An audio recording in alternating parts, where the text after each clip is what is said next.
Okay, so welcome back to another week with my crazy life. So, an update. I know I left you guys kind of on a cliffhanger with just my whole doctor's appointment and trying to deal with my POTS syndrome. So, if you don't know what that is, it is not when you smoke too much of a certain substance. So, you might want to look that up or just watch the last video. But I did have the doctor's appointment, long story short, okay? Not being pedantic, but I will be again. And this is me deflecting because I don't want to talk about how scared I am. I know that, I know that there are people that are definitely worse off than I am, and I'm grateful for that. But for me, relatively speaking, it's a little scary. So I went in for a stress test, and those of you guys that, know me, you know that I love running. I've just been a runner. It's my thing. And 5Ks just like a couple of months ago, or not, maybe more like last year, I was running them like I was inhaling food. Like those were so easy, right? You guys, this stress test consisted of hooking me up to like a million tubes, like you're almost being abducted by an alien, but being put on a treadmill and just set to walk at a very mild pace, like no incline. And then every 3 minutes, for those of you that have not had a stress test done, the goal the goal is to increase the intensity every 3 minutes and the incline to see how well your heart adapts to that change with the addition of a stressor. So I've never failed a single test, you guys. I failed the stress test, and I have to bring some lighthearted humor around that because really, I mean, what's the difference between me and you? We all die. That's guaranteed.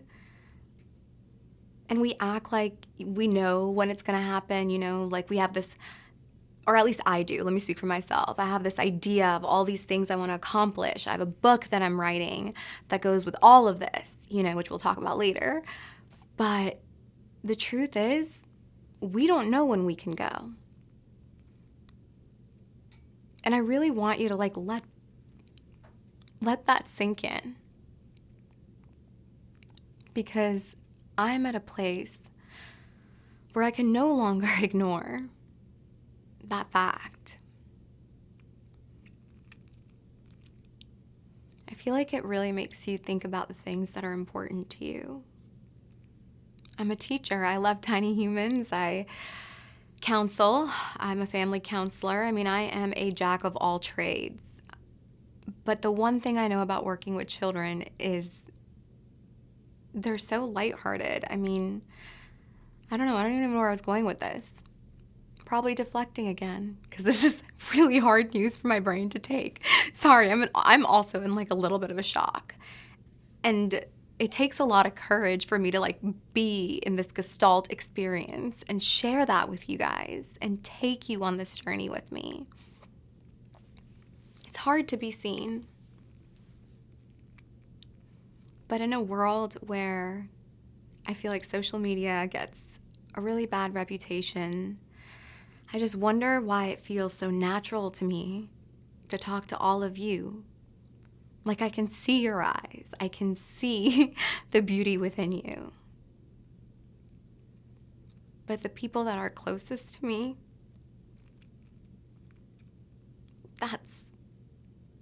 that's where I struggle. But I failed the stress test due to poor cardiovascular fitness. I was not able to complete it to even a running level, and I'm talking, you guys, like one step above like a grandma walk. I lasted 1 minute and 21 seconds in the exercise phase. And let's just say my heart rate and my blood pressure and the way my heart was acting did not look good for that. And so I saw, there's like, a couple of texts, and then they call someone else in the room. So I'm like, oh gosh. And so I sit down, I'm telling them I'm about to like get dizzy and faint. And the lady goes, I think we should stop the test. So I sit down on the chair, they give me water, sweetest text. I mean, y'all, doctors, they're the ones that are your brand. Like, they take care of all of us so well. But maybe I've just been really blessed with them. So they calm me down. They practice a few like vasovagal maneuvers on me, vagal maneuvers to help with that, help prevent vasovagal syncope, which pretty much means passing out. And I go, okay, I feel better. I'm ready to go again. And, one of the people around me was like, yeah, okay, get up. And the other person goes, no, I think we should stop the test now. There's indications. And I'm like, okay, at the time I didn't really think much about it. So I left, and,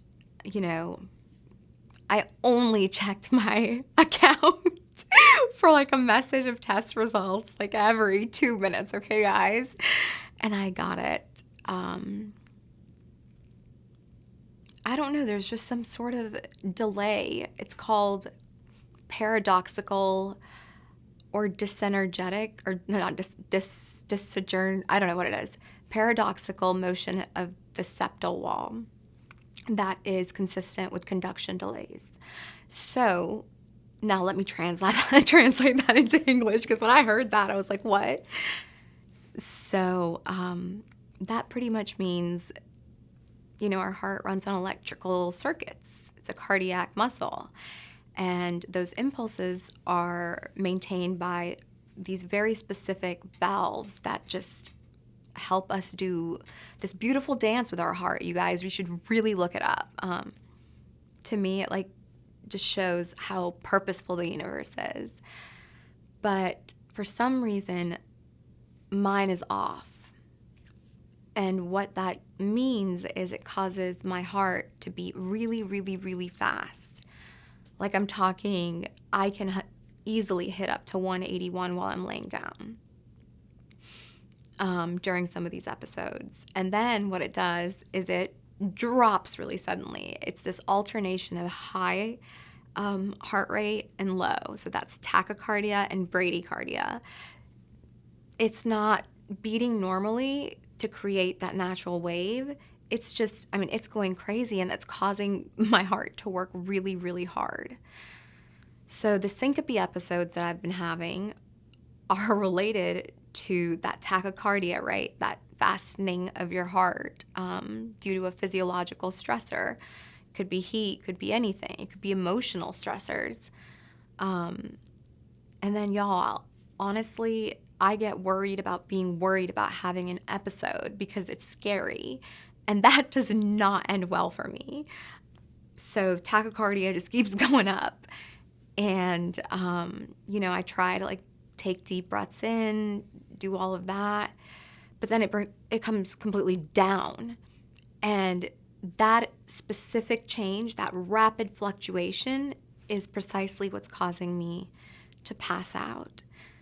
And when I left the doctor's office, the lady felt uncomfortable sending me home without having someone to drive me. And for someone that, I don't expect to have heart issues at this age. I was floored. What do you mean you don't want me to drive until they figure out what this is? I literally am an early interventionist and a family counselor. That's my job, is driving to people's homes and helping them. This affects my livelihood. This affects my passion. This affects why I have so many student loans from higher education. So that, that let me know just how serious it could be. And that got me to thinking, What if more people knew that, right? Like, why should you care? I bet you that if you are watching this, you have been through or know someone that has gone through trauma. And unfortunately, I feel like most of you know a lot of people that have gone through complex trauma that's just accumulated. If chronic stress, and Google this, by the way, if you don't believe me, if chronic stress can raise your, it's not just raise your probability, it's been shown through research that there is a statistically significant correlation between the amount of worry and chronic stress, our emotional, our psychosocial component that no one really wants to talk about because, like, whoa, that's so gypsy and like Eastern. We don't want that. We're in a world where we just have to do and do and do and work. I don't know, because everyone else is doing it. There's no more lions killing us. And unfortunately, I think if we continue at this pace, suicide,